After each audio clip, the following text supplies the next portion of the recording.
নমস্কার, আপনারা দেখছেন ডিজিটাল কলকাতা। আমি অ্যাঙ্কার রূপাই ঘোষ আপনাদের সাথে। চলুন বন্ধুরা, আজকে নিউজ দেখে নেওয়া যাক।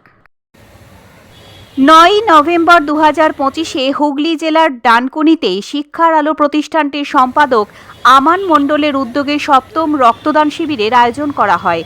সেখানে 150 জন রক্তদাতা উপস্থিত ছিলেন। এই অনুষ্ঠানে উপস্থিত ছিলেন কলকাতা পুলিশের ASP Pinaki Ranjan, Barrackpore RK mission সংঘের Maharaj Abhayanandaji, Kharagpur ITI professor Ayan Chowdhury, SSS প্রতিষ্ঠাতা সুব্রত গুপ্তা, বিশিষ্ট সাংবাদিক দুর্গাদাস বন্দ্যোপাধ্যায়। শুধু তাই নয়, ডানকুনি থানার ওসি ও আইসিও উপস্থিত ছিলেন।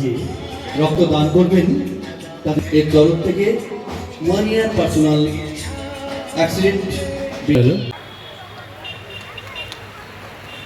পক্ষ থেকে আজকে এই রক্তদানে উপস্থিত হওয়ার জন্য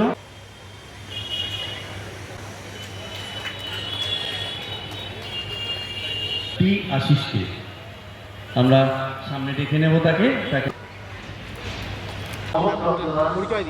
অ্যাকচুয়ালি ডানকুনি প্রতি বছরের নয়, এই বছরেও ভারতীয় যে সেনা জওয়ান আছে তাদের উদ্দেশ্যে একটা রক্তদান শিবির করে। কারণ যে জওয়ানরা আমাদের যে প্রাণ, আমাদের কর্তব্য থাকে দেশের প্রতি, সেই কর্তব্যকে মাথায় রেখে প্রতি বছর আমি ডানকুনি মিলন সংঘ মাঠে একটা সেনা জওয়ানদের উদ্দেশ্যে রক্তদান করি।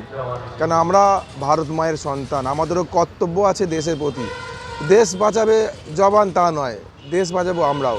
জওয়ানরা যদি বর্ডারে দাঁড়িয়ে চেয়ে রাখে, শরীরে যদি রক্ত থাকে, আমি এর থেকেও বড় রক্তদান শিবির করব এবং সেখানে যেন সকল ডানকুনিবাসী, কেন বিভিন্ন জায়গার মানুষ যেন এসে এই রক্তের যোগানটা দেয় ভারতীয় সেনা জওয়ানদের জন্য।